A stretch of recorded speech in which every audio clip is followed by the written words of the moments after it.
ሰላም እንዴት ናችሁ? ባለፈ ቀን የቡርጂን አይተን ነበር። ዛሬ ደግሞ የዲራሻ ወይም ደግሞ የጂዶሌን እንመልከት። ወደ ነጥቦቹ ከመግባቴ በፊት ስለ ጂዶሌ አጠር አድርጌ ያቀረብኩት ታሪክ አለ።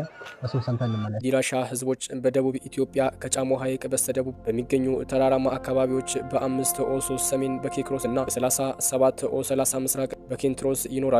ጋርዱላ ከተማ የአካባቢው ከፍተኛ ቦታ ሲሆን የባህር ጠለል ከፍታው 2561 ሜትር ነው። ቀደም ሲል የአካባቢው አስተዳደራዊ ማዕከል ነበረች። የአሁኑ የአስተዳደር ከተማ ጊዶሊ ስትሆን በ2100 ሜትር ከፍታ ላይ ትገኛለች። አካባቢው በርካታ ምንጮች ያሉት ቢሆንም ደኖች ግን እየተመናመኑ መጥተዋል። ህዝቡ ራሱን ድራሼ ብሎ የሚጠራ ሲሆን የሚኖረው በድራሼ አካባቢ ነው። ቋንቋውም ዲራይታ ይባላል። ከውጭ ለሚመጡ ሰዎች ግን ህዝቡ የጊዶሌ ህዝብ በሚል ስም ይታወቃል። ኢትዮጵያ የሚገኙ የድራሼ ህዝቦች ቁጥር 117000 ይደርሳል። ኢኮኖሚ ወይም ደግሞ የኑሮ ዘይቤ አብዛኛው ህዝብ አራሽ ገበሬ ሲሆን ለአፈርና ውሃ ጥበቃ ሲል በኮረብታማ ቦታዎች ላይ የእርከን ስራን ይጠቀማል። ድራሼዎች ከተራራማው አካባቢ በስተደቡብና በስተምስራቅ የሚገኙትን ዝቅተኛ ቦታዎችም ቆላማ መሬቶች ያርሳል። ዋና ዋና ምግቦቻቸው ማሽላ ሲሆን ይህንኑ ማሽላ ከመሬት በታች በተቆፈሩ ጉድጓዶች ወይም ደግሞ ተራራዎች ውስጥ እስከ 10 ዓመት ድረስ ማከማቸት ይችላሉ። ቋንቋቸው ከኮንሶና ከኦሮምኛ ጋር መሆን በታሪካዊ ምክንያቶች በአስተዳደር ማዕከሉ ውስጥ ኦሮምኛና አማርኛ ይነገራሉ። አማርኛ የማስተማሪያ ቋንቋቸው ነው። በርካታ ቁጥር ያላቸው ተናጋሪዎች ኦሮምኛ ወይም ደግሞ ኮንሶኛ በተጨማሪነት ይጠቀማሉ።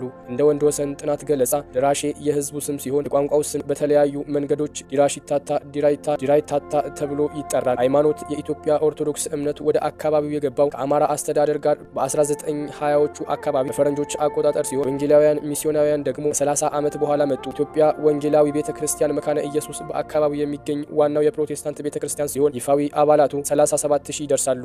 ዛሬ ላይ የራሳቸው የነበረው ባህላዊ ሃይማኖት፣ የመንፈስ አምልኮና የለመለመ የብልጽግና ስርዓቶች እየተረሱ መጥተዋል። ወደ ነጥቦች ስንገባ አንደኛ ላይ እንግዳን መቀበል በተመለከተ ነው። የዲራሻ ብሔረሰብ እንግዳን ሲቀበል በእንክብካቤና በልዩ መስተንግዶ ይቀበላል። ሁለተኛ ደግሞ የምግብ አሰራራቸው ላይ ቅድም ሪፖርቱ ላይ እንደሰማችሁ በስፋት በኢትዮጵያ አካባቢ የሚገኙ ነገሮች ናቸው። ሶስተኛ ደግሞ የሙዚቃ ባህላቸው ነው። የሙዚቃ ባህላቸው እስካሁን ድረስ ምንም አይነት ሙዚቃ አላገኘሁም። የጊዶሌ ወይም ደግሞ የዲራሻ ብሔረሰብ ሙዚቃ አላገኘሁም። ነገር ግን እዚህ ጋር የተለያየ በቀርከሃ የተሰሩ ዋሽንት መሳዮች፣ ጥሩምባ መሳዮች ላይ ልዩ ባህላዊ ጨዋታ እንደሚያሳዩ አንዳንድ ቪዲዮዎችን አግኝቼላቸዋል።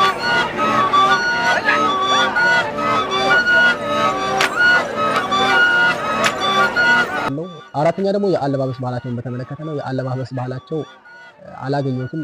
ወይ ይሄ ነው ወይም ደግሞ ይሄ ሊሆን ይችላል። የምታውቁ ሰዎች ካላችሁ እስኪ ንገሩ። አምስተኛ ደግሞ ሃይማኖትን በተመለከተ ነው። ቅድም እንዳልኳችሁ የፕሮቴስታንት ሃይማኖትና የኢትዮጵያ ኦርቶዶክስ ሃይማኖት ከመስፋፋታቸው በፊት በዞኑ አንድ ዳማ በሚባል አንድ ባህላዊ መሪዎች የሚመራ አንድ ሃይማኖት ነበራቸው።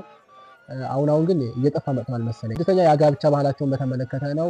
የጋብቻ ባህላቸው እዚህ ጋር ያስቀመጠልኝ በሽማግሌዎች ፍቃድ የሚደረግ ነገር ይደረጋል ብሎ አላስቀመጠልኝም። ነገር ግን የጎሳና የደም ትስስር ያላቸው ቤተሰቦች ጋብቻ አይመሰረቱም፣ ባህሉ ይከለክላቸዋል። ሰባተኛው የህዝብ ብዛታቸውን በተመለከተ ነው። ቅድም ገለጻው ላይ እንደሰማችሁት 117000 እንደሆኑ ነው የተቀመጠው። ነገር ግን 117000 ናቸው ተብሎ የተቀመጠው በተለያየ ክፍለ ከተማ ላይ በተለያዩ ክፍለ ሀገር ላይ የሚኖሩ የዲራሻ ብሔረሰቦችን ተወላጆችን ጨምሮ ነው። ነገር ግን በዲራሻ ወይም ደግሞ በጊዶሌ ክልል ላይ ዞን ላይ ብቻ የሚኖሩ ብሔረሰቦች 35500 ገደማ ብቻ ናቸው። ስምንተኛ አስደናቂ የተፈጥሮ ሀብት ነው። አስደናቂ የተፈጥሮ ሀብት እስካሁን ድረስ አላገኘውም። በጊዶሌ ክልል ላይ አስደናቂ የተፈጥሮ ሀብት አላገኘሁም። እንግዲህ የዲራሻ ወይም ደግሞ የጊዶሌ ብሔረሰብ ባህል በአጭሩ ይህንን ይመስላል፣ ታሪክና ባህላቸው። በቀጣይ ደግሞ የጋዋዳን ይዤላችሁ እመጣለሁ። ቻናሌን ሰብስክራይብ፣ ቪዲዮን ላይክ ማድረጋችሁን እንዳትረሱ። ባይ